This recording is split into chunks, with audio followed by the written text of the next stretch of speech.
Welcome back to We Like That podcast. Because we like that.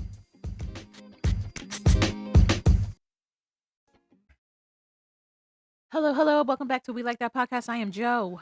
I am Calvin. The world is on fire. Let's Not talk about happy really. things. Sure. Not really? You didn't hear the latest? I don't care. You didn't see Justin Trudeau's speech to the press? Didn't see Everybody's tit for tat. That's all it is. Let's go. that? I got boogers in my nose. Na. If you're going to say, you need to do it right. Oh, No, please don't ever do that. Isn't that how he does? That's not Make him cute. say, That's not cute or sexy. Deny. And I don't like the way how deep your voice is when you say, I don't. It's not becoming. That's all I would say about that. It's not becoming. You like my Macho Man Randy Savage impressions?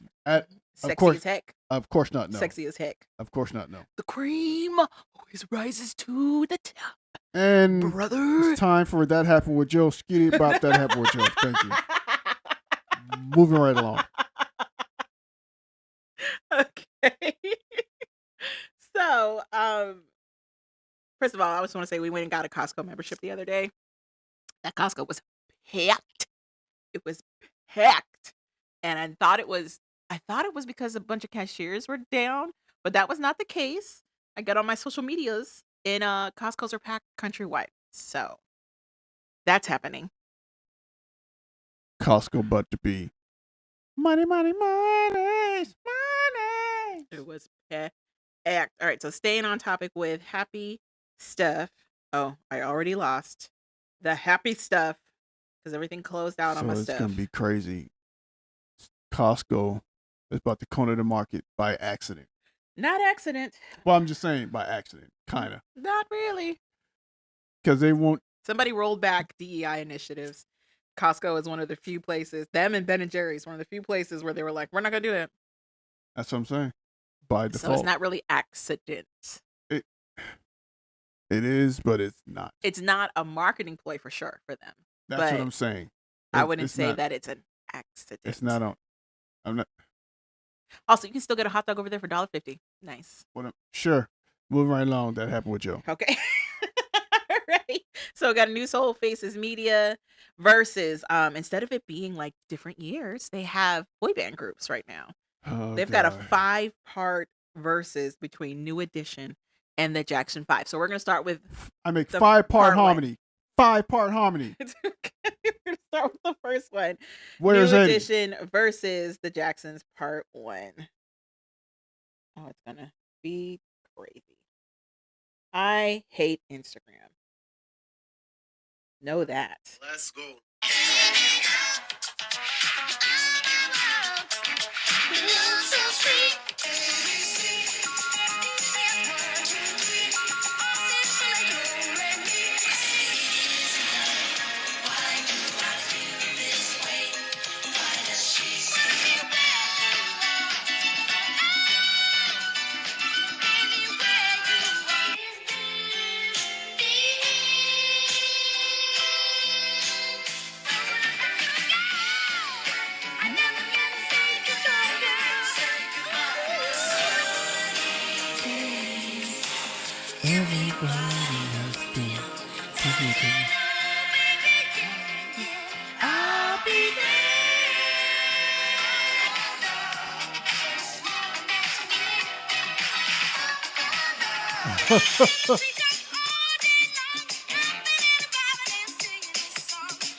All right. So hopefully I didn't blow nobody's eardrums with that.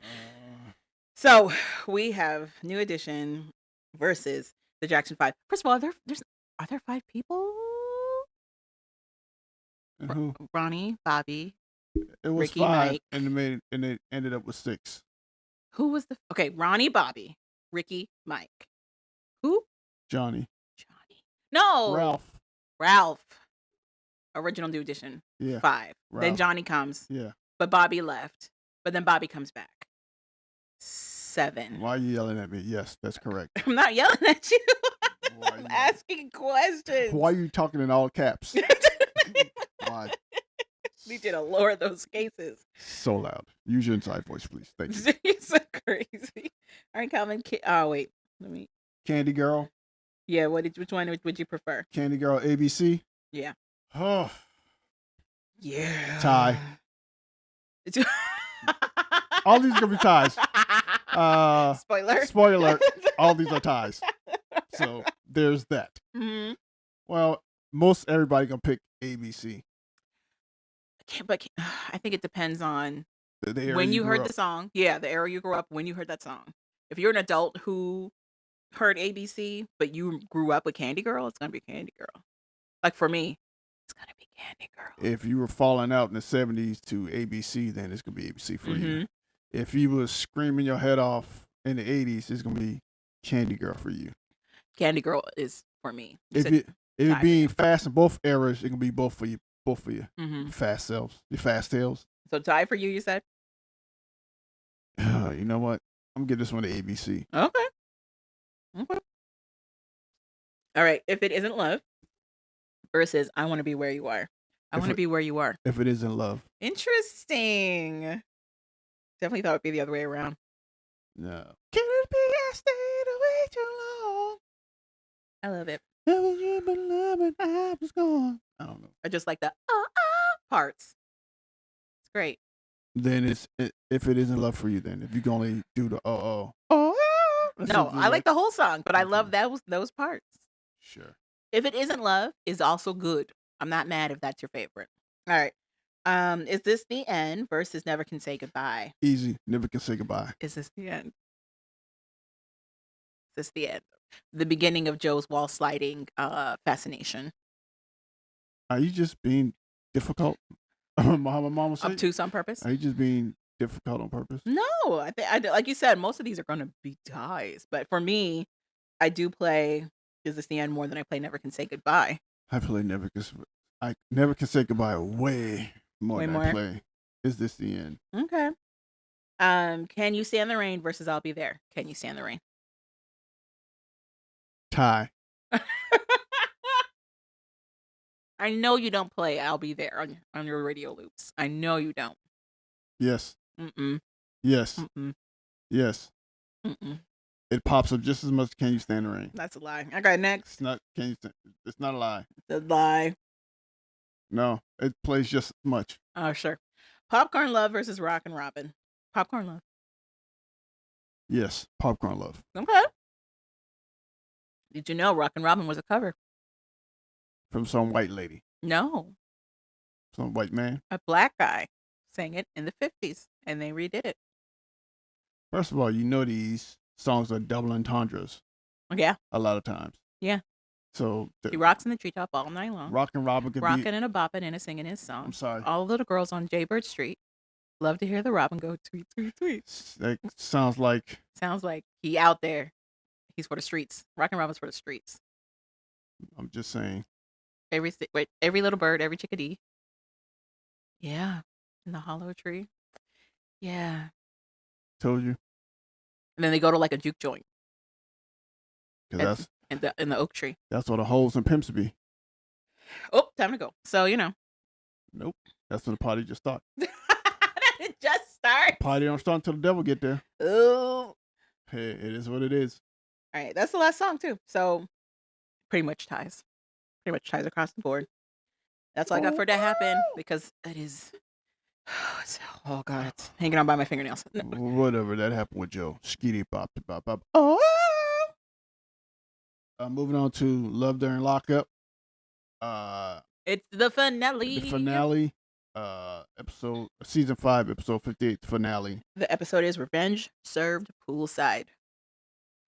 So we're gonna leave Hunter and Kate and Kaylee for last. Okay. We'll start with Crystal and Sam. Crystal's crying. Sam doesn't care. The end. No, opposite, remember? I'm sorry. Sam is crying. Crystal don't care. The end. Why are you calling her it's Samantha? It's not. It's neither. Her name is Samantha, right? Her name is Crystal. The guy's name is Sam. Oh, God. You want there to be a Samantha. I don't know where there is a Samantha, but there's not. And that stuck in my head. Crystal's a girl. Crystal's a girl. Crystal's a girl. Repeatedly. And as soon as we got to it, goddamn, Sam's a girl. Nope. She looks like a damn Sam. She does. She does look like she'd be a Sam. But Anywho, basically, we pick up with Sam still dealing with the aftermath of Crystal's rage because he did not visit her. It was the anniversary of her time in jail, celebrating her 7th year in the system. why are we celebrating? It wasn't really a celebration. She was due up for parole. She was up for parole. She would have to give her testament to I guess like the board or the council or somebody who makes a decision for whether or not she can do it. And she didn't get it on the on her anniversary date. She thought she was going to get that opportunity, and she didn't get it on that date. So she thought, or maybe she ordered Sam to be there. Sam, unfortunately, was like, I need to make us money. And he ended up working. He ended up doing overtime to get money to help continue whatever it is that she's making him buy. Crystal needs to get the delusion of grandeurs out of her head. It's so then they stopped talking because she was livid at him for ignoring her, according to her. Look, Crystal, you're not getting out until So 2031. they have a phone call where she explains her side a little more calmly and he explains his side a little more calmly. But Sam folds. He apologizes profusely about not, taking her feelings into account, even though that's all he does. And then she also drops the bomb that her ex is back in jail and in the same unit as her. And this is the girl that she messed around with before. So I'm gonna be eating carpet. She gonna be eating carpet, and we're gonna live our best life until I get out. 2031. What did you think about Crystal's plea of like, should remember that I'm still a person. I already did half of my sentence. She's serving her 7th year of a 15-year sentence.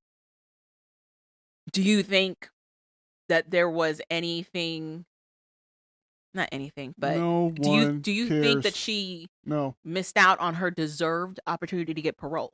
no, I don't. No one cares. Unfortunately, when you make the decision to do something to put you in jail, Mm, you're behest and beholden to whatever state you're in, hmm whatever they want to do. And she's in Texas. And if you're not of the wealthier persuasion, Okay. then you're taking a chance with You're your shit out of life luck. Yeah. being done for Yeah. a long time. Yeah. So all I can say is have fun with your girlfriend No, and then go back to girlfriend. men and go back to men when you get out. I don't know what to tell you. I felt for Sam. I understood this whole loneliness portion that he was dealing with. Like that's a big concern for him. There's a lot of intimacy that it seems like he needs in a relationship, and he's barely getting it from Crystal. And that's not even to say that it's because it's a long distance, but it's also because Crystal is just genuinely not comfortable with the level of intimacy that he wants. It would have been interesting to see how this would have unfolded if she did get parole, because then he would have been in her face.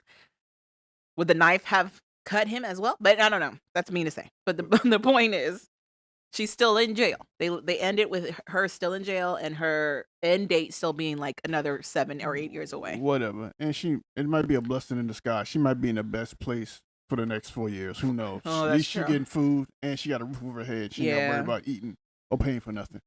Yeah. Well, for right now, until it also affects what food they import. So what? You gotta use everybody underwear every once in a while. You gotta wear everybody underwear Hmm or country code underwear with everybody. You get to put their ass in them. hmm Just get the ones that are more cleaner. That's all I can tell you. That's a weird joke. All right. So next No, couple. because in jail, you got commissary to get your own underwear. Yeah. But if you don't, they everybody wears the same pretty much. They have they wash clothes, but when you take a shower, you going to get underwear. You just Mhm. tell them, and they just throw you a pair of underwear. It's all used. I don't know why you know this. Because I've been in jail. I've been locked up, son. You have been to jail. Wait, were you, or was it just a lock? Was it county lockup? First of all, stop telling my business You brought it up. on air. Moving on to Savannah and Bradley. Okay. People don't need to know what I've been through. Oh my goodness. Savannah Bradley. Savannah's happy Bradley's about to get out. She goes It's to pick the him up. day of his release. The end. No. Yes. She goes to No. pick him up. The end. Mm-mm. What else I gotta say? First of all, Bradley says the nicest things about Savannah that we've ever heard him say. And he talks about how much of a caring and kind person she is and how he loves her face and He could absolutely see himself waking up to that every day. I think he Um, got punked in jail. I think he was excited and anxious about finally being released. I think there's a genuine care between the two of them. I am interested to see what happens once he is out, what that's gonna look like, because we know it's gonna be a mess, and they're gonna be in love after lockup, so I can't wait. No guarantees.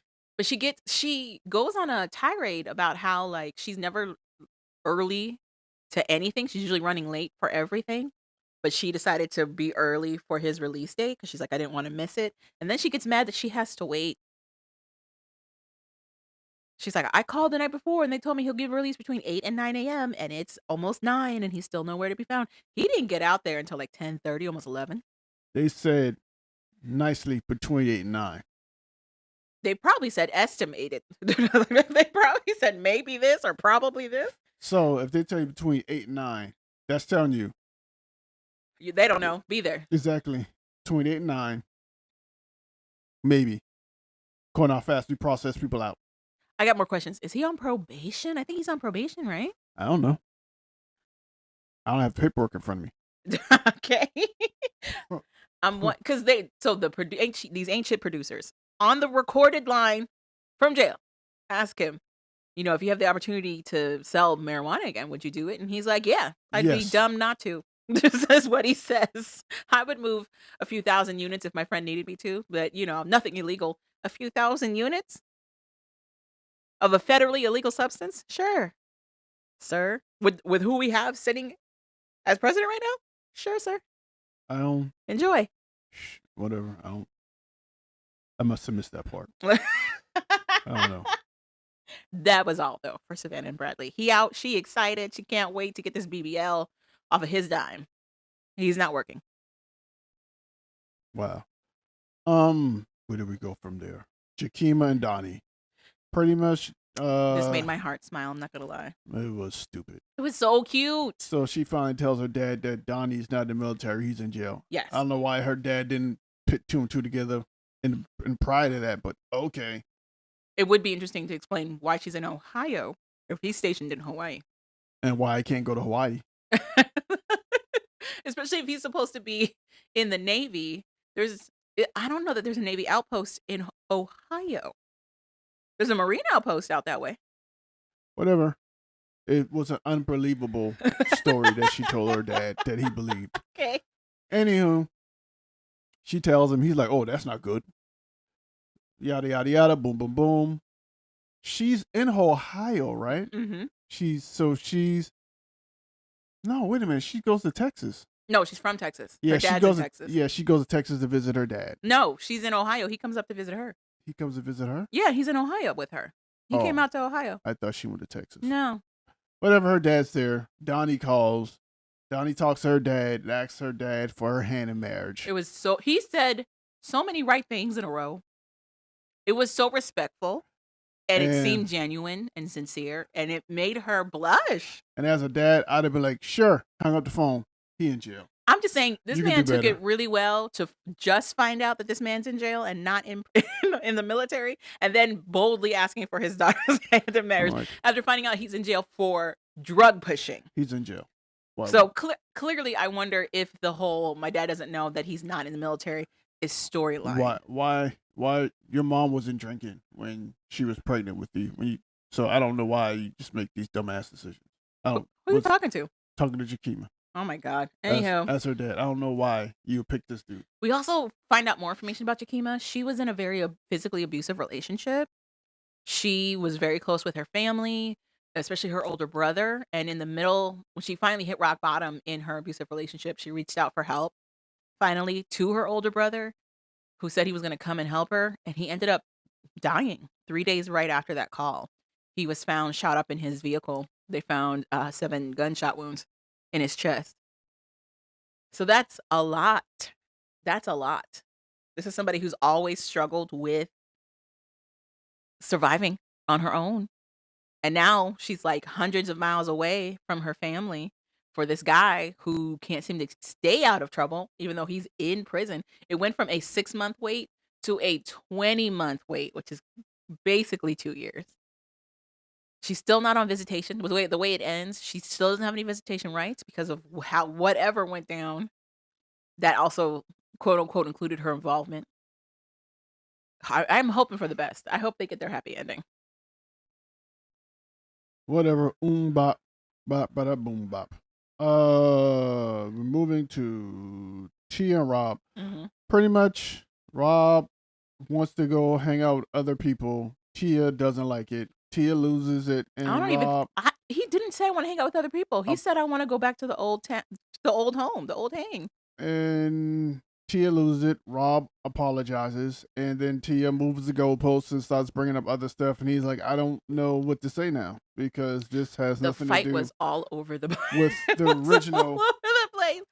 reason you were angry." What also gets me is that this is still the same day that he got out of jail. This is all the same day that he got out. I don't understand what I don't. I don't get it. I'm confused. Sh- She's been saying that she's mad that he's not spending or prioritizing her at all. He got out of jail. She thought it was just going to be the two of them, that they could get to know each other in this hotel room that she secured. But instead, he invited his family back to the hotel. Then they finally leave. So she's like, okay, it'll be just the two of us. His best friend shows up. He ends up going out to hang out with his best friend for a little bit.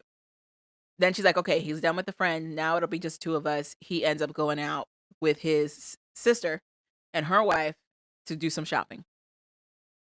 Then he finally comes back with them, and they're like, okay, we're going to take your daughter with us to Long Island. I think they said she's going to go with us to Long Island, and we're going to leave y'all to it.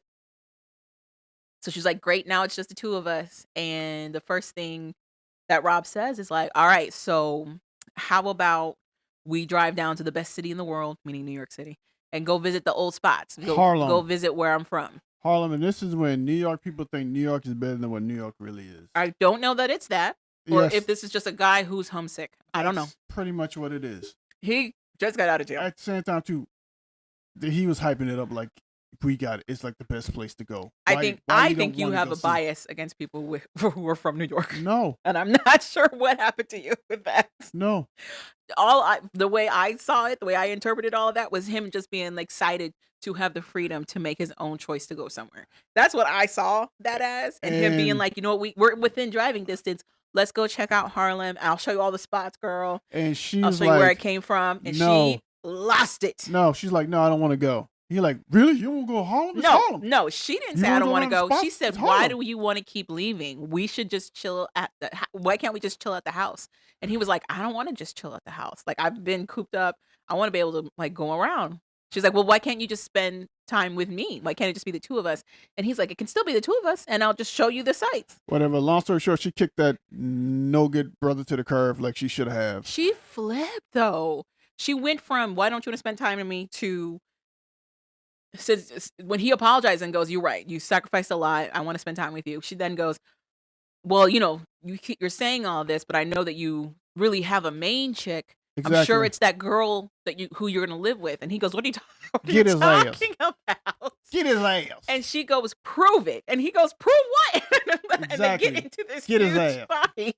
And I don't think he knows what's going on. I don't know what's going on. I honestly don't think she really knows what's going on. Because then her confessionals to the producers goes back to the first topic of like, he's not appreciating me. He's not understanding what I She gave shouldn't up. have to beg him to spend time with her. I don't Period. think Period. I don't think that's what was Period. happening. Period. Because he wanted to spend time with her. The other thing is, this is the same If he wanted, day if he he got out of jail. if he wanted to spend time with her, he'd have made time to spend with her. Obviously, he was too busy kicking it and dancing and having fun with other people except her. He wanted to take her to where he was from. I don't want to go see where you from. I don't care. It ain't got nothing to do with me. It was blowing my mind that she did not understand that somebody who was incarcerated for a decade wanted to be outside. I didn't understand. I was lost. I was lost. When she was like, let's just chill in the house, he was like, no. Like, I understood why he didn't want to just be in the house. He's been around four walls for 10 years. He wants to see the sun. He wants to be outside. I get it. Well, But they break up, so it whatever, doesn't matter. whatever, Mr. Catch Me Outside. Now you're outside permanently. How about that? Actually, no. Now he got a girlfriend. He in Miami, and he trying to be the best actor / model he can be. Whatever. But it does end with Tia stipulating that Rob is still reaching out to her. How true do you think that is? I believe it. They're not even in the same city anymore. It don't matter. I believe it. I'm confused. He wanted out. He out. He Now didn't want out. Now you want to come back in. He didn't want out. Ain't that some crap? Now you want to come back in. Okay. And as she said, they're no longer together. And the final couples or throuple, whatever they want to call it. Throuple, Calvin? Throuple? What's a throuple? Throuple is two hoes and a dude. Let's just call them on the streets. Hunter, Kate, and Kylie. Kaylee. Tomato. You take this because I don't know how to say what I'm thinking in my head. Oh my God. Okay, about the fake twist plot that wasn't really a twist plot. This show twist. was hyping out the soundbite of like the biggest scam in Love After Lockup history, and the soundbite was like, "So you made it up?" Yep, like that was the soundbite. So I'm thinking, oh, this throuple was in on it entirely. They created this whole scenario for the show. That's what I'm thinking. I'm thinking the fake tears that Kaylee had over their breakup, quote unquote, with Hunter was all for the show. Then the show shows, nope. So essentially, Hunter really was messing around on Kate with Kaylee, genuinely. He did break up with Kaylee, but then immediately called her right after to say that he was doing that to hype up the show, drama for the show. So unbeknownst to the producers, Kaylee continued a relationship with this man once they were done filming their portion.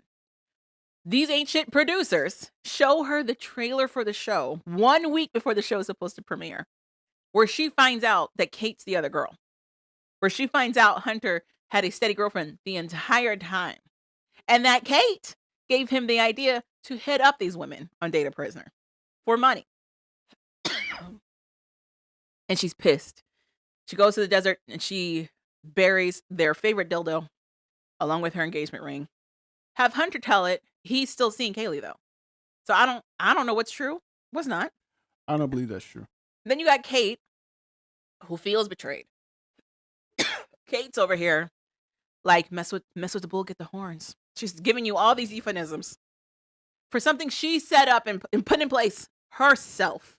She's like, Hunter knew the rules and he didn't follow them. Every so often, you got to check men so they know exactly who holds the power. And I'm like, what controlling psycho Bible is this? Exactly. Because if you kick the can, eventually the can gonna kick you. It don't make no sense that she is so upset. She's livid that he actually had a successful relationship with one of these women that he is scamming money out of. Successfully. Hunter also admits that he's scamming these women on tape. I don't know how that's going to help him get out now that he's admitted to defrauding all these people. Anyway, but it's also Kate being like, I'm about to get my revenge. And they set up this whole thing where she's poolside with her best guy friend, who I am certain only likes a certain type of person. Anyway, and it's not Kate. Anyway. He only likes men? I don't know. But it's not Kate. Anyway, so like you couldn't really say she gets, Hunter calls her, and she basically alludes to the fact that she might be also unethically opening their relationship as well. She's like, well, you set the precedent, Hunter. So I'm here with my favorite guy friend. And her guy friend, the reason I question it is because Hi, Hunter. He's excited to be just as petty for Kate. Hi, Hunter. It was hilarious. We're just going to sit and drink margaritas. But yeah, Kate's like, yeah, I set out the jealousy for him and he ate it up. And it's like, please stop. But whatever. And it ends with Hunter still being in jail. As we all know, him and Kate allegedly still together. Him and Kaylee maybe still together. But who knows? The end. I don't think they're together. And pretty much that was love after During. Love during Lockup, the finale. Mm-hmm. Love during Lockup. Are you gonna watch their next spin-off series? Yeah. I want to see how all these idiots went to jail. Okay. Because it was stupidity. I know it was. Okay. None of them like they had a good idea. Clearly they didn't because they all got caught. So I don't. That's what I'm saying. I don't know. None of them like they playing well. That's all I'm saying. I don't know. And now we're going to 90 Days Before the 90 Days, Season 7, Episode 22, Tell All Part Trey. Mm-hmm. Trey. Mm-hmm. Brian and Ingrid, they didn't do anything. Yeah, they didn't cover them. So we're going to go to Vanya, Josko, and Berserkle. Mm-hmm. So he comes back, and they ask him a couple of questions. I guess he answers them. He apologizes profusely again. Who? Which one? Berserkle. Bojo? And are you thinking of Josko? Josko's no, the one who apologized. But Bojo did too. Okay. And then they decided to bring on Josko. And they finally touch on what happened between them two that made them break up. Well, they asked him what the status of the relationship is. Are you still together? No, they're not. Vanya, I think she's still not getting why. She also doesn't want to take any. She's quick to use a lot of like psycho verbiage, like psychotherapy verbiage about taking ownership and understanding your feelings, understanding your reactions, and modulating your reactivity. That's the way people want you to think they're working on themselves without working on themselves. But as they start going more into her story with Josko, she paints a completely different picture of how like he basically ghosted her. He's like, that's not what happens. That's not what happens. We were talking. It hit me that she never really checked in on my kid, like how my kid was feeling. She would get upset when I prioritized my kid. And we had an argument, and I finally was just like, I don't think this is going to work. And we ended it. But have Vanya tell it. Her feelings are that he led her to believe that they were going to be like this couple forever, and then just snatched it away from her. If you listen to Josko, he reiterates he's all about his child. Mm-hmm.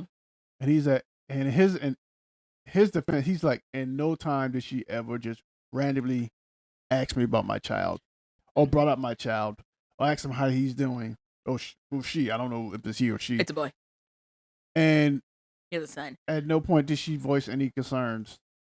And the one time he was sick, when I have to go check on him, she got upset because I had to end the call.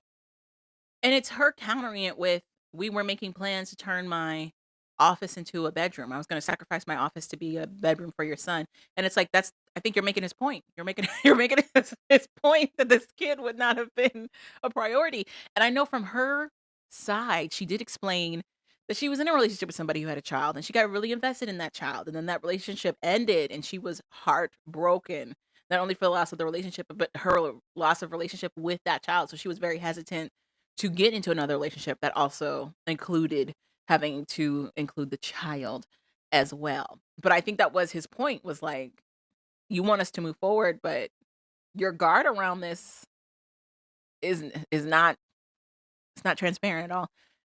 But then the other thing is, I'm pretty sure Sean asked them about their sex life. She was like, yes. Was sex with Josko good? Yes. Her messy self. Josko goes, yeah, sex was good. I mean, we only did like 1 or 2 positions. Like, he wasn't egregious. He was answering. Sure, he gave a little bit more information than was actually requested. But I felt like he still kept it pretty clean. But Vanya got upset. For Vanya, this was just a taboo topic. Don't even bring it up. So she drags him under the bus and goes, he videotaped us one time, didn't tell me about it. And I got so upset when I found it. And then you've got Joey, who's like, well, how'd you find out about it? And she goes, he told me. So I was confused again. But again, he did tape her without her consent. But then he immediately told her he did it. And he apologized after she got super upset about it. He deleted it everywhere she wanted him to delete it. And then he apologized again on the show. And then the show has him apologize again for this exact same thing. And he does it every time. I think. But the cast is like, you're a monster. You're gross. I think she consented to it, got upset that he still had it when everything was said and done. I feel like the consent was pretty shaky, because he said we brought it up a couple times. So to me, it sounds like he was like, it would be hot if we taped each other. And she was like, oh, okay, yeah, maybe that would be hot. And he took that as consent. and then went ahead and did it and didn't tell her. Like the whole point, there's a whole purpose of him not letting her know that he recorded it till after. So I think it was probably like a shaky consent, and then he decided to just do it just to see how she would feel about it. She did not like it, so he deleted everything and apologized. I think, but for me, it was Niles and Adnan joining forces to go after Josco for not being a real man, quote unquote, which they've been throwing around a lot. This tell all about whether you're a real man or not. It's very strange. That's what they're throwing. That's what the young folks throw around now. I just think it's funny because Josco can bench press both of them, and they were talking mad shit. So I felt bad for Josco by the end of this. But I And it was Bojo laughing, eating it up. my whole thing is I feel as though he's a good dude. I don't think he did Which one? anything with malice, Josco. Okay.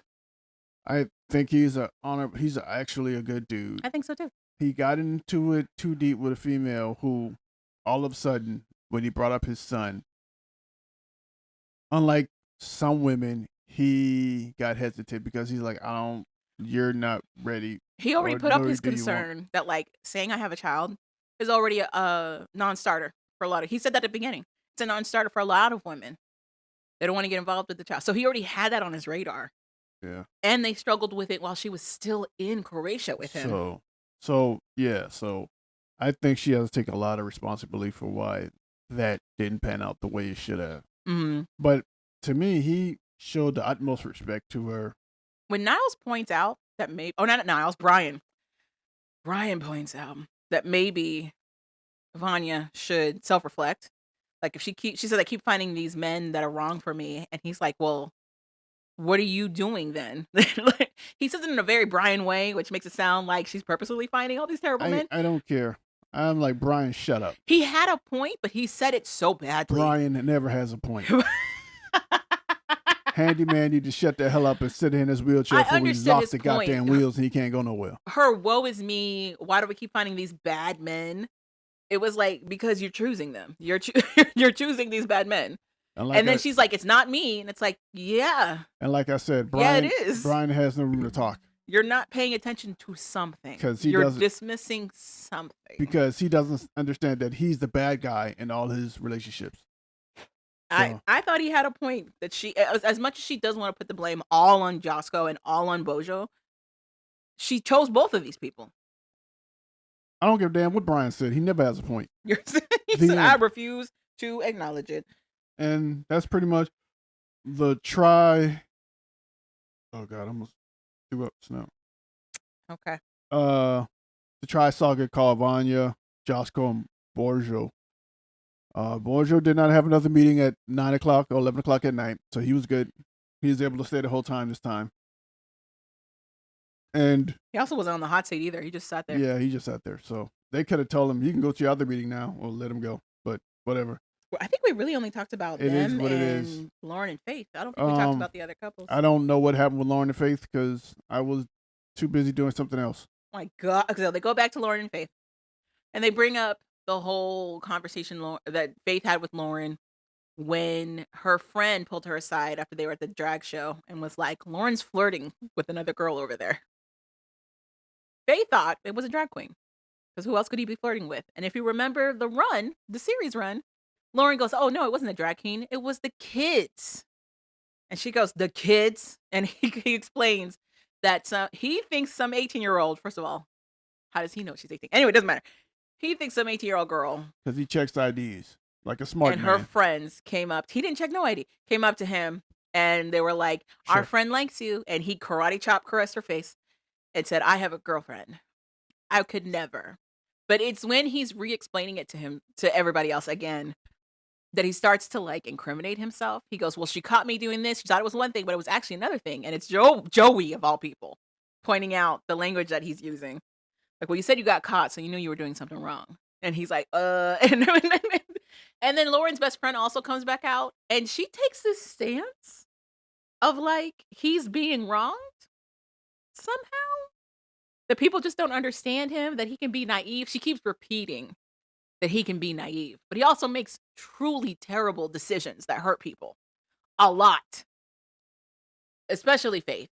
So, like, it's the cast calling him out on his BS and his best friend being like, "No, you guys are the monsters, not Lauren."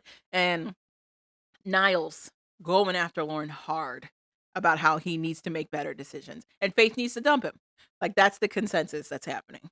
Adnan throws in there that Lauren's not a real man because sure, why not Adnan? But it's also them like going back to Faith being like, "Are you okay with all of this?" And she's like, "No, I'm not okay with this." When we were talking about it, he made it sound like it was a completely innocent situation. It might not have been that because he's cheated on her. He had he brought gonorrhea to the Philippines, and he slept with another girl, the girl who gave him gonorrhea a week after he got back to the States, all while supposedly still with being with Faith. Chitty chitty bang bang. Then Lauren brings up, well, we are still planning a trip to Thailand. It recently was legalized for people in Thailand to have homosexual marriages, Eh. which is also still crazy because faiths. Anyway, doesn't matter. They're gonna go to Thailand and get married. Again, this plan is hugely flawed, as we saw on the show, where the lawyers told him, even if it did get legalized in Thailand, it's not legal in the Philippines. So it would mean nothing. We're two different countries, right? So it wouldn't grant her any protections to marry her in Thailand. If you don't notice, one starts with a T and one starts with a P.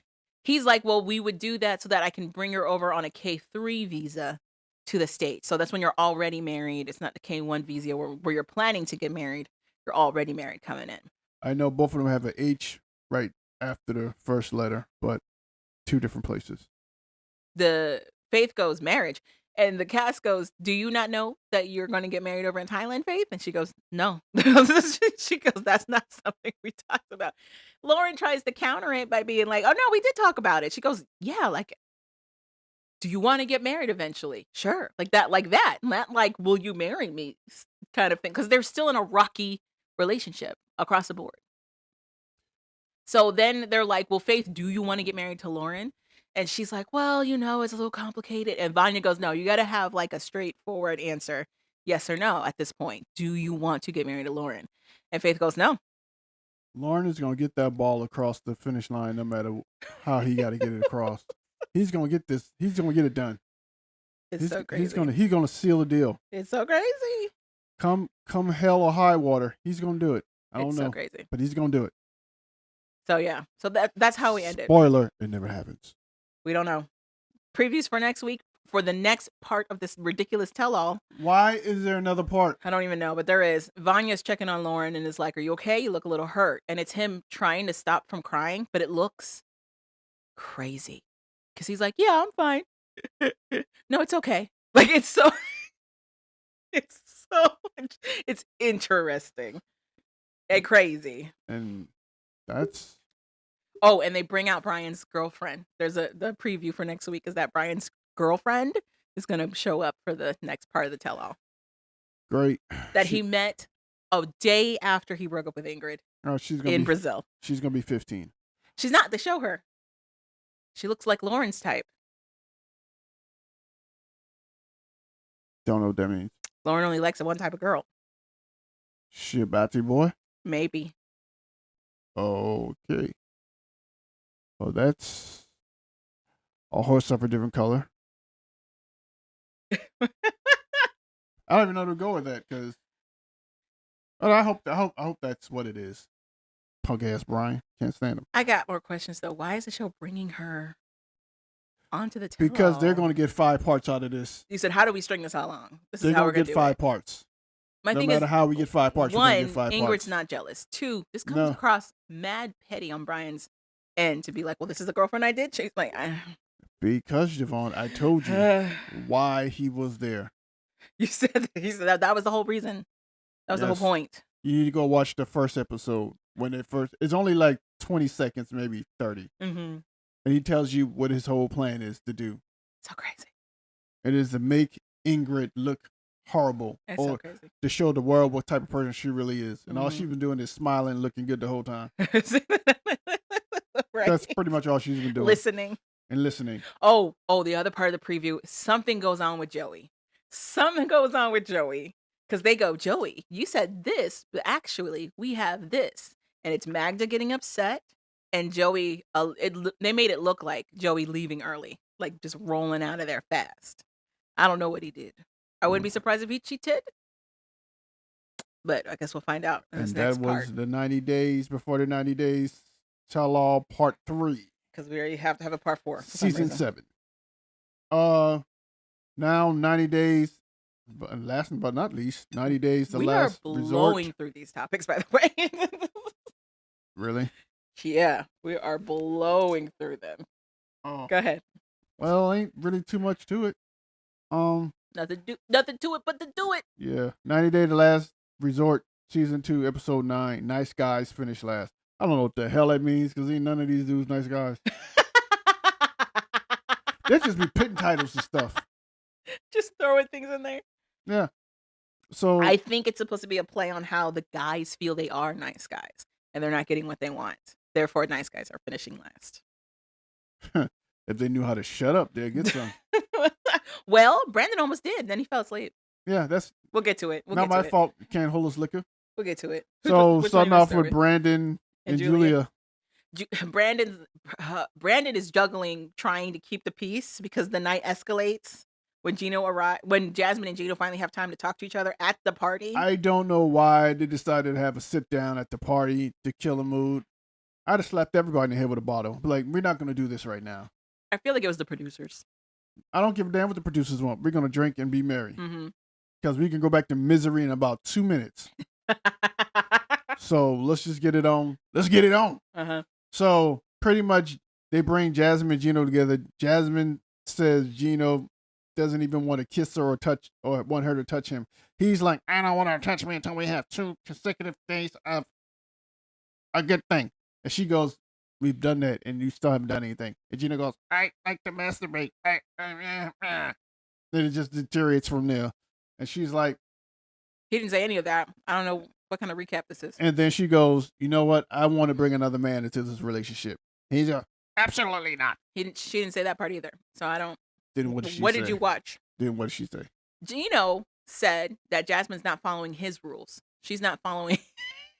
She's not following. Sounds like the guidance he put forth. That sounds exactly like what I just said. She just wants to do whatever she wants to do, and he's not about that. That's exactly what I just said. Which is a very interesting common theme for a lot of these guys. So then Jasmine points out the night before where she was just trying to genuinely hug him and just like be on him, basically, not necessarily sexually, just to get some intimacy. And he was like, "You knew where it was going to lead to. You knew what you were trying to do." Like a woman who's clutching her purse. Get back, you Bogart. So then, first of all, I'm pretty sure you're all squeezed out by now, so you wouldn't want to do nothing anyway. Jasmine talks about how like she needs physical intimacy in a relationship. She needs physical intimacy in a relationship. What are they going to do? And Gino basically says, if you want all that, I don't know how, then we're going to have to end it. That's what he tells her. We're just going to have to end the relationship. Exactly what I just said. That is not what you First said. of all, I like to masturbate. That's what you said. Exactly. And Jasmine goes, I like to be bent over. And if you're not going to do it, let's get another man to do it for me. I need physical intimacy. How do you suggest we go about resolving that? He goes, not by including another person. And she goes, okay, if we don't have another person, then what are we going to do? Because you don't want to touch me either. He goes, masturbate. You better go touch and get them hands to working. She goes, masturbation doesn't work for me. I need a person. Well, it's not my fault you don't know how to diddle yourself and get yourself off. Works for me all the time. You hear me all the time in the bathroom. What was confusing me was that he was basically correlating making love with masturbation, and it's not in my mind. It's not interchangeable. It's not an exchange. Yes, it is. Oh my God, it's the same thing. No, it's not. You tell him, Gino, it's the same thing. No, it's not. He makes the same sounds no matter what. So they basically can't come to any kind of agreement, but the rest of the cast sees what Jasmine's dealing with for like the first time. And honestly, both sides are on her side. Like the guys are talking to Gino like, listen, man, she needs to be touched. She wants you to touch her. And he's just like, no, nope. All she has to do is just go sleep with somebody and then come back. Florian, of all people, who can't stand Jasmine, tells Gino later, if She's hungry, and if you don't feed her, she's gonna find somebody else to feed her. Wow. Wow. Perfect analogy. Wow, wow. Because right now she got anorexia. Very interesting. Then they go camping. They all get paired up with their partners to do an overnight I thought camping. you said something else. I'll tell you off the air. I thought you said this now. Very confused.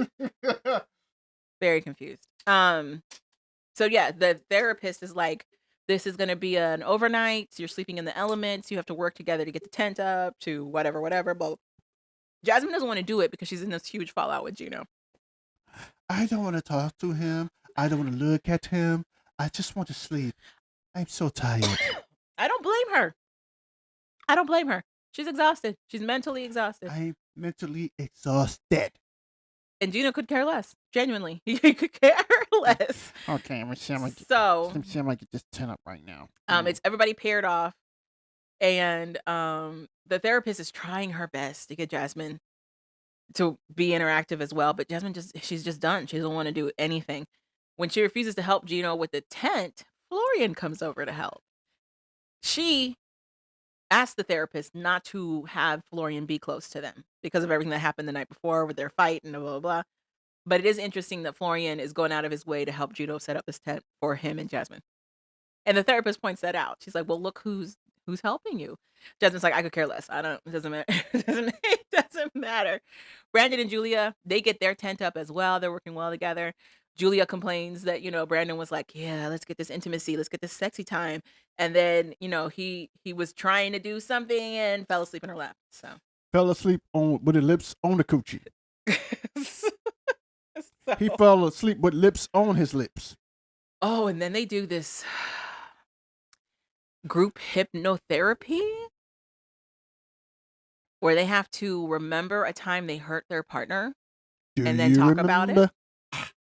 We haven't gotten to Jasmine and Gino yet, but Brandon and Julia have their moment. Brandon's like, well, remember when, we got our first place and I gave my mom the key to our place without talking to you? I don't know why he chose that as an example, but he chooses that as his example of when he really hurt his partner and how he would do something differently now. Because she probably went off, and that's the one time we saw it happen though. That happened in their season, so we saw that happen. She went off, but there were worse things that he's done to hurt her that he could have chose. It felt like a safe answer. It felt like the answer that he knew people already knew about, so he could gauge what the public was going to do. No, it felt like to me, he thought that's the most tragic thing he did. To me, it felt like a safe answer. No, it felt to me, in his man's mind, that was the worst thing I've done. Mm-hmm. So we both can be right. Well, that's true too. But no, I don't think, Julia points out. I don't think it was safe. I think it was because Julia points out that's not the worst thing you've done to me. But he was like, and that's when the hypnotherapist jumps in there and is like, well, sometimes it's random. Sometimes the thoughts are random. No, I think genuinely that's where he thought. Because all other times he might have just thought she was overreacting. Do you remember their story at all? Yeah. I'm not saying. He's lied to her about huge things. And what I'm saying to you. And he chose giving the key to my mom. That's what he chose. And I'm saying to you, you could be right about that's not the biggest thing. It's not the biggest thing. But I don't think he looked at it that way. For him, I think he thought she hated his parents being in their business or being around more than anything. He didn't say parents. He said mom. Well, I'm just saying, in general, that's what he thought. I can understand why you think that, but I also understand where Julia's coming from. Where that wasn't even close to one of the worst things he's done. Yeah, I can understand her saying that. Yeah. Oh, that's what you're saying. Yeah, I agree with you on that. Yeah, I can understand her saying that. Yeah. I'm saying both those things. Yeah. One, that's not even close to one of the worst things that he's done to her. But also, two, it was a safety. It was a safety for him. Okay. I don't think it was safety for him. I think he just called out something. But like you said, I think he wanted to lowbar it because he was the first one that had to give an example. Okay. Because she was coming after him. So I think he wanted to hit with one that he knew he could handle the backlash on.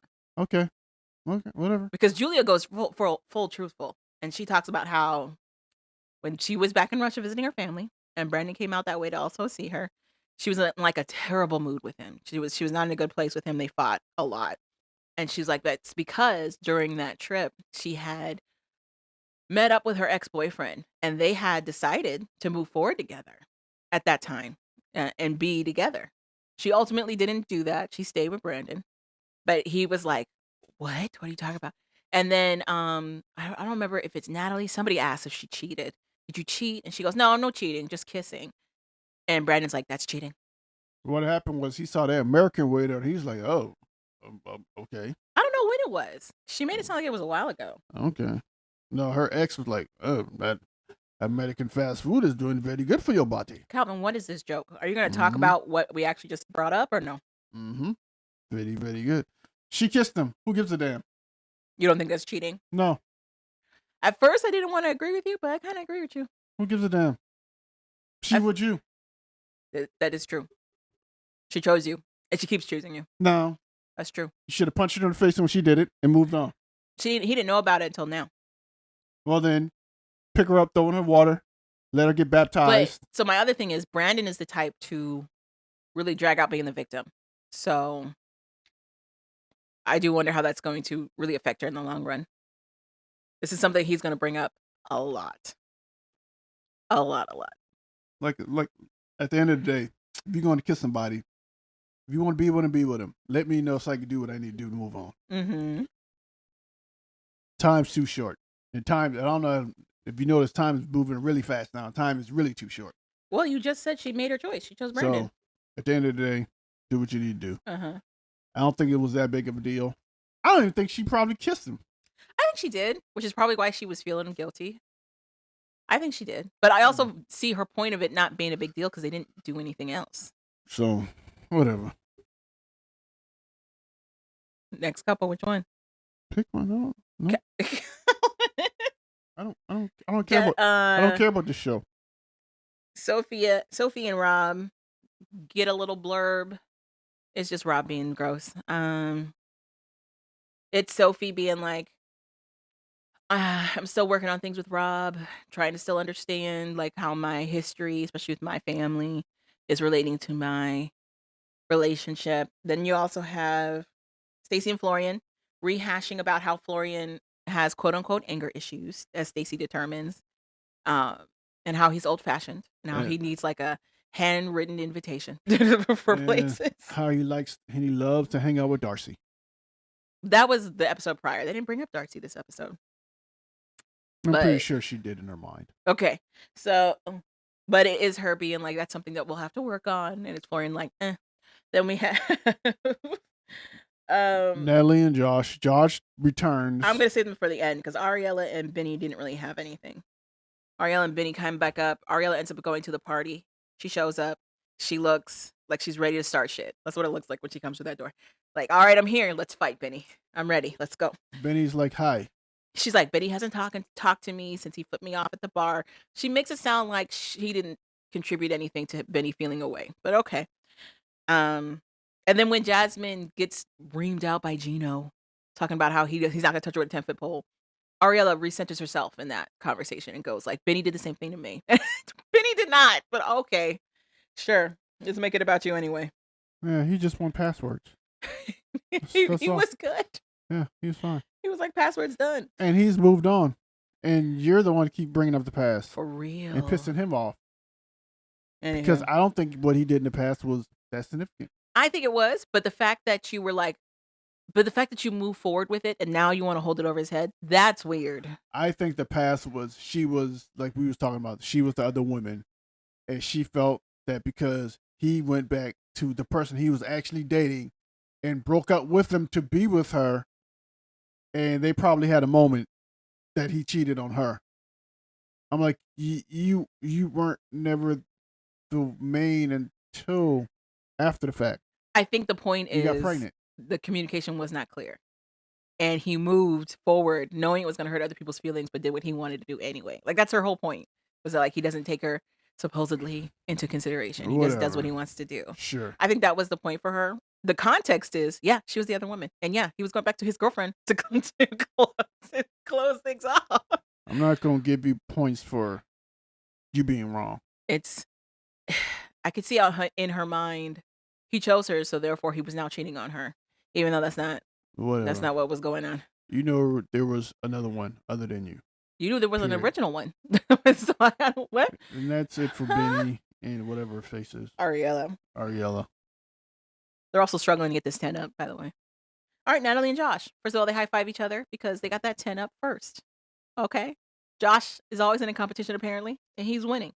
Also, Josh randomly shows up. It's a big to-do of Josh showing up in this sports car. The guys are talking mad shit in the bus. They're like, oh, it's probably rented. There's no way he has that. What a way to show off. Hi, Josh. How you doing, man? So. Oh. Men are just as catty as women. It's hilarious. Natalie is feeling away because on the one hand, she's happy Josh is back, but on the other hand, she's not sure what to do with all the information she gained at the party, which was that Josh was talking mad shit about her and saying different things to different people. So she's not sure how to deal with it. And Josh notices right away that she's upset with him because she's not making eye contact. She's not trying to talk to him. She's not trying to stand by him. It was Natalie being all clingy on Jasmine that was throwing me off. She was like, yeah, we aren't friends and we don't get along. But right now, she's also miserable and I'm miserable.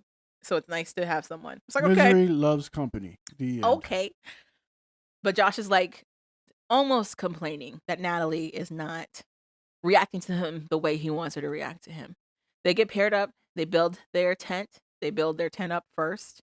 And it's mostly because Natalie does not know how to build up a tent. So Josh is just telling her what to do, which he likes. When they're talking to the therapist about it, he goes, yeah, basically we got our tent up first because she let me lead. And when she lets me lead, you know, we can get things done a lot faster. We seem to be on the same page a lot more. We function really well. But in our relationship, she doesn't always let me lead. And that's when things get gray. And it's like, okay, all right. Okay, great. So if she just did what you said at all times, Josh, you guys would be good? That's cool. Yes. Great. That's how all relationships would work. If women just listen, it'd be so much easier. It is. So I'm very interested to see what they're going to do. Because again, I'm with Natalie. Why is Josh there? What is he going to, if he won't acknowledge that they're in a relationship, what are they doing?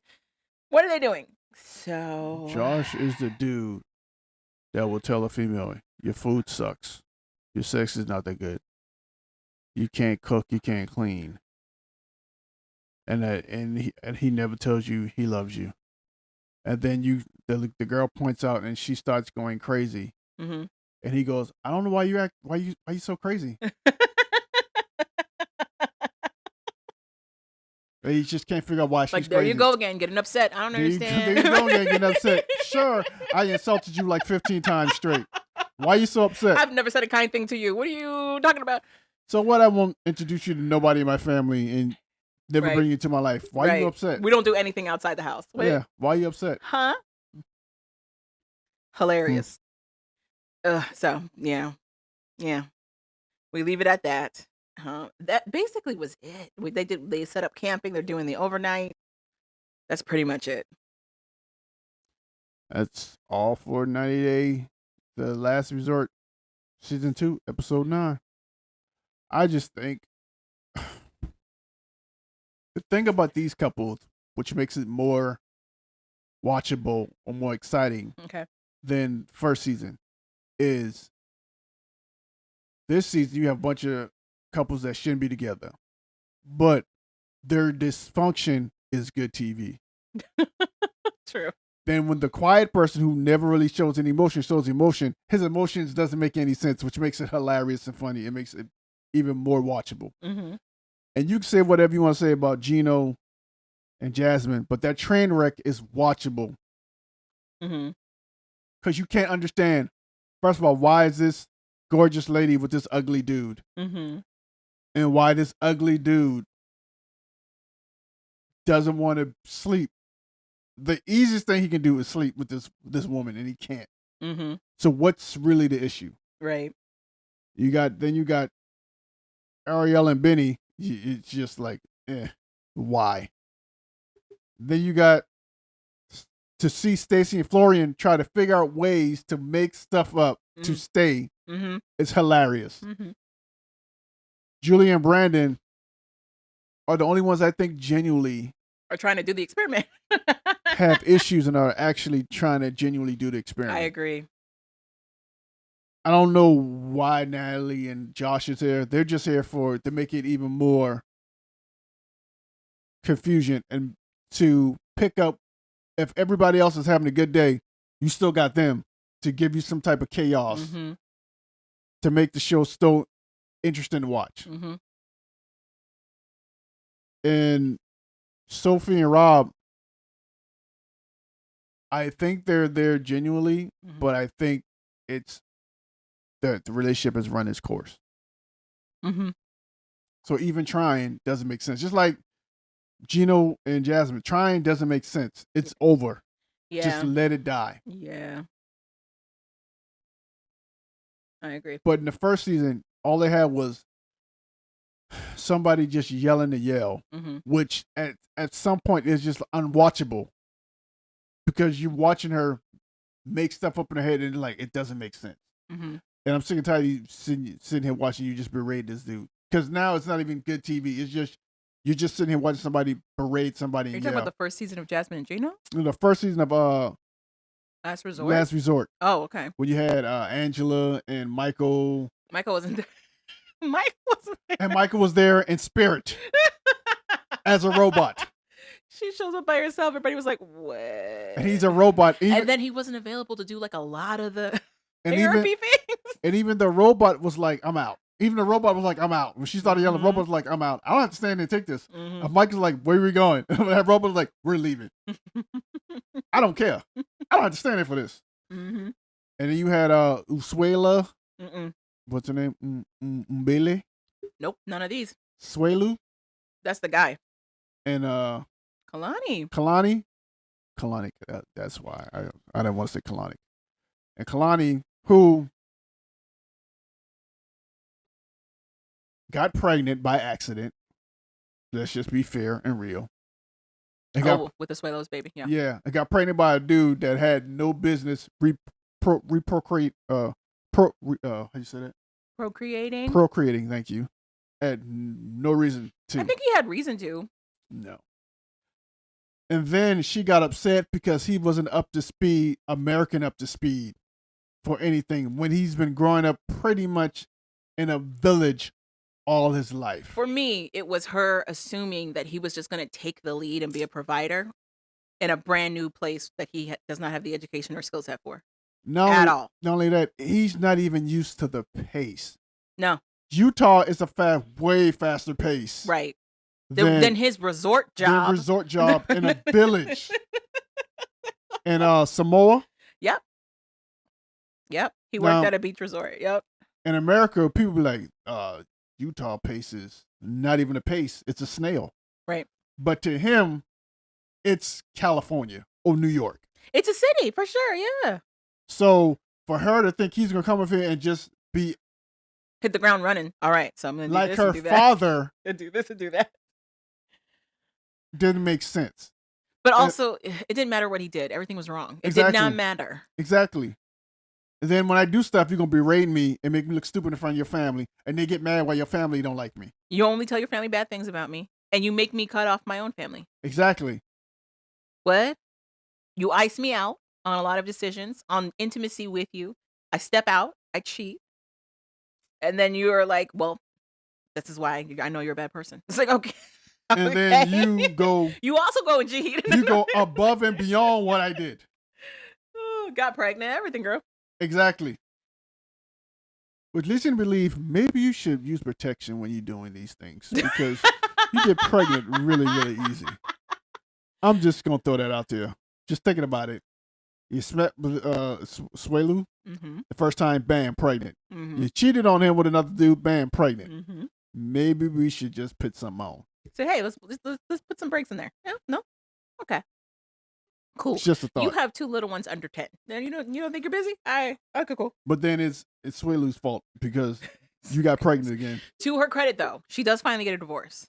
She does. It is dramatic, but she does end it. To her credit, she does end things. And then you had No Neck Ed and what's her face? I want to call her Lindsay so bad. Liz. Liz. And you had an old man who was just talking to. Why are you rehashing all of Last Resort season 1? But I'm just saying, that was the issue with that one was those couples were just exhausting, and it was more just it's like More of the same. it was unwatchable dysfunction. Okay. I don't think it was unwatchable. But I think because we had followed them in Happily Ever After for so long, we didn't care. These new couples, aside from Gino and Jasmine, we haven't really seen them. Julia and Brandon, we didn't really see. Unless you watch Darcy and Stacy, you didn't really see Stacy and Florian. And to be honest, I think it was more about Angela being on season 1. That's what She it was was. barely in season 1 though. Like she was there and she was definitely the loudest. But she was barely in it because one, they couldn't get Michael. The time difference was just But messing it up felt everything. like she was always there. Okay. That's what it was. And this season, if you say all you want to say about Jasmine and Gino, the other couples are just so more interesting. That's all. I think the other big difference is that they're allowing the couples to weigh in on these other relationships too. They didn't do that in the first season. Oh, okay.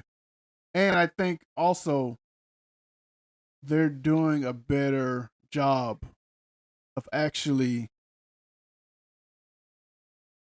Pacing out the pacing it out with the Mhm. couples. Okay. And you don't get tired of one couple too long before there's another couple, Mhm. and then boom, boom. I think the pace is way better. Mhm. But that's all I got for 90 Day. the last resort. Okay. Any new shows you're watching? We watched The Curious Case of Bam Margera. That made no sense. I liked it. It made It's no on sense. HBO. They're doing like a Curious Case series where they're talking about these different stories. They were talking about Bam Margera. Bam keeps saying that he's the Britney Spears of Jackass. If you don't know what Jackass is, it was the dumbest show that hit the 2000s. This is like a show in the 2000s. Dudes just do stupid pranks The dumbest, most painful, And- heinous things that you can think and of. inflict pain to themselves doing dumb pranks. It was crazy. It was crazy, and it took off for so long. Anyway, Bam became a star out of that. He was already a no name if you followed skateboarding. He was a no name. He already had boards he was selling under his name. He was a very talented boarder, actually, back then. Because I was a kid when he was a kid, and he was a no name, and we're all dudes. So the whole kickoff is how like Bam Margera already had fame, but became infamous with Jackass, and also got a spinoff show. He got the Bam Show out of that on MTV, where he just continued to do these stunts on his family, and that went a long time. And then it finally ended, and he was kind of left with nothing. Like in terms of like what his next project could be, he didn't really have anything. They also have Steve-O. Steve-O shows up on here. Him and Bam were best friends. During the time of Jackass, Steve-O was huge into his addiction. He was taking all kinds of stuff, drinking all kinds of things. Bam was pretty clean. He had to be clean for his competitions. But as he stopped being competitive and got more into the Hollywood lifestyle, he also gained an addiction. And it started to affect his life in a bad way. So as Steve-O began to sober up, Bam was getting even deeper into his addiction. And now it's at a point where there were discussions about a conservatorship for Bam, similar to Britney Spears, where they were like, we don't know that he's technically in a space where he can make good decisions for himself. And there might need to be a guardian of some sort to make these decisions for him. Enter this random girl. There's a woman who created software to help as a therapy tool, basically, to help with therapists, where it's an AI program that basically puts the person in a very triggering situation, and they can monitor brain activity. They can see how they're reacting to these situations and then how they're reacting to perceived tools to try to mitigate those circumstances. And her story by her itself makes it sound like this came from a genuine place. She is the oldest of 3 girls and a single mom. They lived in a terrible situation growing up. It was a very abusive situation. She was sexually assaulted. Her sisters were. Her mom was physically abused. Her younger sister were twins, by the way. Yes, they're twins. And it was just very terrible. They had a lot of trauma growing up. But she basically tried to use that tool to help her sisters. That's what she says. She says, even though she was able to, like, get out of it and focus on education, her siblings weren't so lucky, basically. They all decided to come out to California. They're actually they're from Canada. They decided to come out to California to make a go of things. Her twin sisters decided to start doing basically YouTube shorts. They started doing these YouTube miniseries, and it took off. They did pretty well for themselves. They became influencers of a type.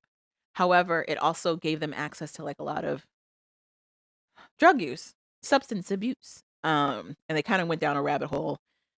And at the same time, their mental health just dwindled, and they're dealing with new mental health diagnosis that they also were trying to juggle. And it just wasn't good. It wasn't a good time. And so she created that software to also try to help them because they were in and out of different rehabilitation centers and clinics, and it didn't really seem to help them. Somehow, Bam comes across her. No, his family does. So her software starts to take off a little bit. I don't know how she marketed this, but it starts to take off. She works with a homeless program, mostly a project by this one guy. This one guy starts interviewing people on Skid Row. And if you don't know what that is, it's just people who are in their addiction, living on the streets, homeless. Skid Row. So he's talking to them. They don't really say why he started talking to them, just that he starts talking to them and starts interviewing them and posting those interviews on YouTube. So then he creates this whole YouTube series where he's interviewing these people and talking to them just to see where they're currently at. And then, like, if they do decide to get help, he helps with some of that. And then if they manage to gain sobriety, they have another interview that they do. So he was doing that series, and he starts talking to this one girl. This one girl was on Skid Row. She was also a sex worker and a runaway and a teenager. And he was like, if you want to talk about the worst of the worst in this scenario, it's definitely this one girl. In comes the lady that's created this software. She's like, to help get this software off the ground, I'm volunteering my services freely to see if I can assist, see if I can help. She wanted to test her software um third party, basically, so that it wasn't just in-house all the time. So they do it. They have this young lady who's in the throes of her addiction do her program with AI, and it seems to work. The results are stunning. She Next time we're interviewing her, she's coherent. She's talking about how she's taken the necessary steps to maintain sobriety, how she's been clean for an X amount of time. He's like, it's the biggest change I've ever seen for somebody. And so now he's like a proponent for this girl's software. As her name starts to get more and more like Hollywood elite associated with it, the more Bam's family starts to notice her. And then they're like, ooh, we want to do this for Bam. This is a way that we can help Bam. We'll make her a guardian to Bam. So she legally becomes Bam's guardian. It does not go well. It does not go well at all. The way it's set up is like never do they mention that she puts him in this program. Never do they mention that he actually did the AI program at all. It was just her watching Bam, giving her input on certain situations for Bam, him not taking that input or advice at all. And then she gains a nemesis. There's a lawyer who's doing her own YouTube series who, for whatever reason, feels like this girl is out to get Bam. She was a huge proponent for the Free Britney movement. She was a big, she said she was a titular character to help Britney. I don't know how true that is, but she is somebody who studied law and passed the bar in California. So she can actually legally practice law. And she talks about how she doesn't think conservatorships are good for anybody. That it's like, just fraught with abuse. And she takes a real interest in Bam's story and how Bam could be the next Britney Spears. So she has it out for this girl with the AI program. Like out for this girl. She is doxing her. She's getting her followers to do all kinds of stuff to this girl and her family. This girl is living in fear, essentially, because this person is coming at her all day, every day, saying that she's the worst person. Then it comes out later that her original test subject for her software, the girl from Skid Row, dies. This poor girl dies in her sleep at a rehabilitation center. The girl who came up with the AI program? AI program was Lima Jurkovic or something like that. That we could have just continued calling her that girl. So anyway, Lima. it comes out that the person Lima helped passed away. This girl that made this stunning recovery has died. And Lima goes on to the YouTube series and says that she's reading this email that came from whoever about how this girl died. And according to them, she died due to basically underlying health issues, essentially, and calls it a day. But her nemesis is not going to call it a day because she's sure it has something to do with the AI programming. And so she gets the coroner report because that is a public document. And on the coroner's report, it says something different. It says that she passed away due to some kind of trauma. But then you have the lawyer. There's another person also narrating this story. There's a lawyer that's like an unbiased perspective who points out that that's not the final court document, actually. The coroner's report actually says this, and it's like related to like a combination of hypertension and honestly, probably previous drug use. She had a cardiac event that ended up being the reason why she passed, which I feel like is loosely correct for everything that everybody has said, but whatever. The lawyer lady is not having it, and she chooses it as further proof that Lima is evil. Like, she fully believes this girl is evil. So she starts going after Lima's sister. She starts posting all this traumatic, triggering stuff about her twin sisters who are already going through it. And it sets one of them over the edge. One of her twin sisters just has a manic episode one day, apparently attacked her mother. Her mother calls the cops, and she has herself locked in the bathroom, and she's just repeating everything she saw on YouTube, which is the lawyer lady's channel. Pretty much, is her name is BJ. The lawyer? Yeah. So the BJ's channel was going on and on about how Lima and her mother were basically sexually trafficking her twin sisters. They were not doing that, by the way. But that's what they've decided to spin for whatever reason. And her sister, who's already in a fragile state, just keeps repeating that over and over again. That's what's happening. Then her sister runs away. It's a whole thing where they got to find her sister, and they find her, and she's still kind of repeating it. She's still repeating like what she's seen in social media back to her sister. So it ends with Lima getting fired by BAM once the conservatorship is up. Once the guardianship is actually, he was never under a conservatorship, we find out. He was under guardianship. He was under a guardianship.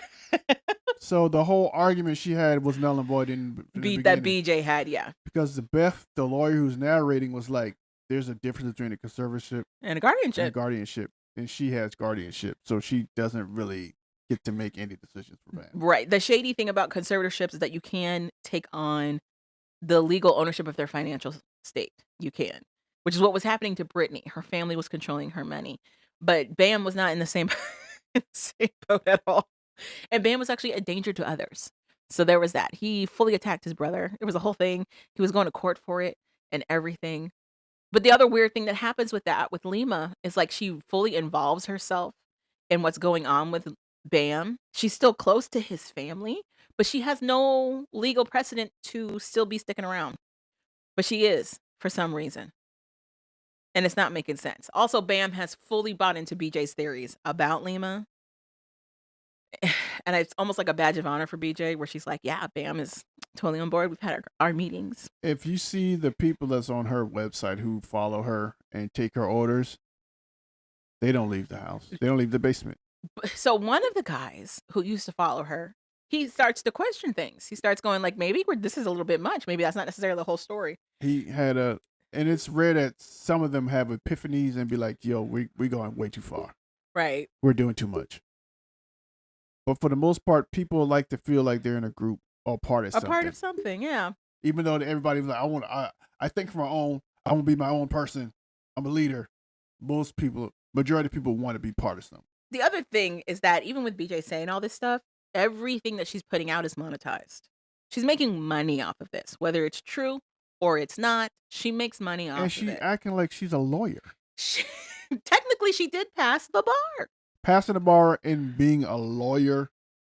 Those are hand in hand. You can't be a lawyer without passing the bar. Okay. Now, is she with a practice? No, she is not with a Okay. practice. But you can be your own lawyer. So, Sure you can. which is what she's doing. Sure you can. Which is what she's doing. So, Whatever. and it's like the guy that they showcase that used to be a hard BJ follower. I liked his point of like all of these people, Lima, BJ, probably genuinely had a sincere interest in trying to do something good, trying to do something for the better. And it just kind of spiraled out of No. control. What happened was power corrupts. They saw that it had some type of power or control of something. What do you think Lima did where it got corrupted? Granted, Lima, I get why people they feel away. She talks in a certain stance.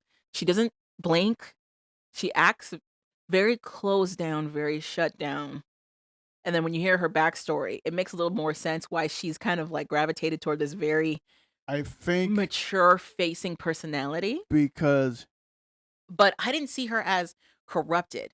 I see how they would think that there might be something going on with her I because she think doesn't act like a normal person her age would. I think she. But I didn't see a situation where she was corrupted with power. I don't think she's corrupted with power. I think she doesn't see what's happening. What do you mean? She's so focused in the program, she's not looking at. She gave up the program, so that program shuttered. What I'm saying to you is, at the time At which time? when she was doing the program, Okay. she wanted the program to be the end all be all.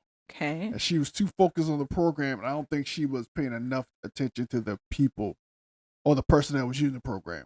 Okay. I think if she focused and was spending as much time in the program, doing the program, and paying attention to the people, the girl, she saw that girl kind of spiraling off. Wait, which girl? The black girl She didn't spiral who off. killed herself. She didn't kill herself. Yes, she did. No, she had a cardiac arrest. She had a heart attack. She didn't kill herself. They thought she killed herself. That was BJ's assertion, even though the coroner's report didn't mention that either. But at first they thought that she killed herself. No. So anywho, that loss.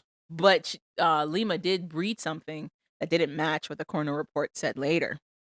That loss, I think that's where she kind of got lost focus. Lost focus how? What other events took place that you're saying she lost focus in? I think she had all the good intentions. When Bam got into the picture and his family wanted to do it, then I think she saw possibly a way to like revolutionize or whatever, helping people with addictions and stuff. But my thing is, at And I least the think- show doesn't depict that Bam ever went through the program. What I'm saying to you is, I think the possibility of doing it and then it being a success, I think she might have got more focus on that than the actual helping the people. I'm confused. I think that's what happened. You think she got lost in her program? Yes. And I think when she almost had the opportunity to try it on a celebrity, where she could have, if it worked, I think she started turning attentions to that more, or trying to get that started, or whatever she was trying to do. Then In my opinion, I think it felt like she dropped the program when she got associated with a celebrity. In my opinion, because there's no mention that Bam does it at all. But she dropped it because too many things were wrong or happening, and I think she dropped it because no one wanted to invest in it, and it got too much. And she could probably afford to keep doing it. I think you're right. I think she couldn't afford to keep doing it, but I also feel like she lost interest in it. It became I think her identity became, oh, I'm just going to be a guardian then. That's what I'll do. That's what I'll focus on. I'll be a guardian for celebrities. Because that's what it felt like they ended up doing anyway. She Okay. became Bam's guardian. And She then, was dictating his days. and that's what I'm saying. I think she forgot about the program and Mhm. lost sight with the possibly becoming famous or fame of doing something Okay. else. It felt conflated. So to me, it felt conflated because like there's parts in there where she's talking about how she genuinely wants to save people from themselves. If you listen, everybody was saying how they genuinely want to help people. Everybody was saying that. Even the BJ lady. Bam was not saying that. Well, Bam is crazy. We can see that. Okay. Even the BJ lady, the Uh-huh. lawyer. Mhm. But that's where power corrupts. Mhm. I think she started seeing how she can galvanize or get people to do what she wants them to do. The BJ lady or Lima? BJ, the one who had the site as the lawyer. BJ's corrupted. I'm trying to figure out how Lima went corrupt with power. I don't think she would corrupt power. I said corrupt with power. I was talking about BJ. Uh-huh. You just in Lima. I think more Lima was focusing on the fame with the. I don't think she was guardian. focusing on the I fame. at some to me she lost her way. I don't know. I can't really pinpoint where. To but me, at it some felt like point- a Captain Save-A-Ho scenario where all of a sudden she was like, "Oh, I can be a savior. I can save people from themselves." and that's where she lost her way. And she to me, it felt like she dropped the project to focus on a different project with Bam, And that's where she lost and then her she way. was running into hiccups with other stuff. And to me, that's where she lost her way. She It felt like she was taking on way too much at one time. she saw herself as a savior now. Yeah. That's when she lost her way. BJ, on the other hand, the lawyer, sight girl, it was power. To BJ's credit, though, to play devil's advocate, she does point out that Lima does not have any certifications or education background to promote the kind of service that she seems to be promoting as a guardian for these people. Okay. And you're playing lawyer too. No, but she's legit. She did the education for that. Okay. Okay. She did the education for that. She passed the bar. She can practice. Just taking a test. She's because- licensed. Yeah, the whole point. That's how you become a lawyer. You take the test, you pass it. That's how here's you the become a thing. lawyer. I can just be good at tests and just pass the lawyer test. That still means you're a lawyer. It doesn't mean I know what I'm doing. That you can say that about a lot of lawyers. Exactly. Okay, and they still call themselves lawyers. A lot of lawyers, and that's why you go. I'm for confused. Like All you confused need about to what? be a lawyer is to have some of that time under your belt, those credentials under your belt. Take the test. I don't pass think it. I don't think she has. Pay for the licensing. She don't have. That's it. She don't has. I don't think she has a credential. I think she just the people. She knows how to take a test. No, she's licensed in the state of California. Okay. I don't think she's good. You don't have to be good, but you can be a lawyer. But you can be a lawyer. All I'm saying is, she took a test. I think she's really good Now, at taking is it tests. easy to take her seriously when she's got like little pink puffballs in her head and she's talking about how she's modeled her look after Legally Blonde and Britney Spears? No, it's not Like I easy to said, take her seriously. Some people know how to take tests. I forgot who her judge. I got didn't her question her education background. She seemed like she really knew what she was saying when she was talking about the legal side of things. It seemed sounds like she to really me knew what she thought was talking She about. didn't know the difference between the conservatorship and the guardianship. No, it seemed to me like she also had already created her own storyline for Lima. It didn't matter what was actually real. She already created her own storyline for Okay, Lima. then. So it seems like she was just trying to make money and she was lying at the end of the day. So to me, whatever. But it was also interesting to have one of her former followers point out that she doesn't have content unless she's going after Lima. She doesn't have anything else to talk about. She needs to go after Lima. Okay. Just because he recognizes that, notice that doesn't mean everybody else does. I got questions though. How did she gain a following? That was my question. I had never heard of this lady until this show. Because some people can put together a really good PowerPoint presentation to make you think Okay. that the conspiracy is somehow real. I wonder how it to me it feels like it's further proving you don't have to be right. You just have to be loud. Like this, you don't have to come with facts. No, you just have to convince. You just have to be loud. You just have to convince people It's not even convincing. and make them feel like they're part of putting the puzzle together with you. And You can Mhm. put the pieces together with you. It's interesting. That's all. And So, like, yeah. and also like you said, loud. It's very it wasn't to me, it wasn't a bad watch. I did not know all that was going on with Bam. I didn't know that he's still dealing with stuff now. I didn't know who that Lee McGraw was or BJ or any of those people.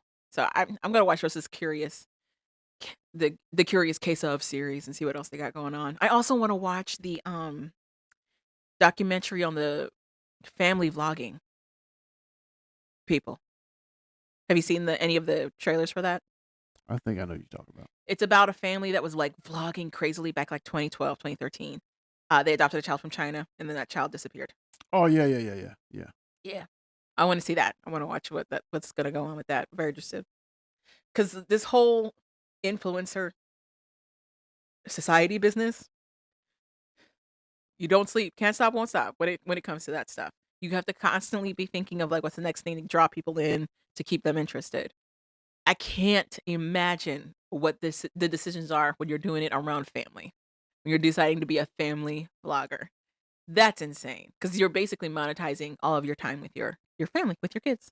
So, very interested to see what that's gonna be like.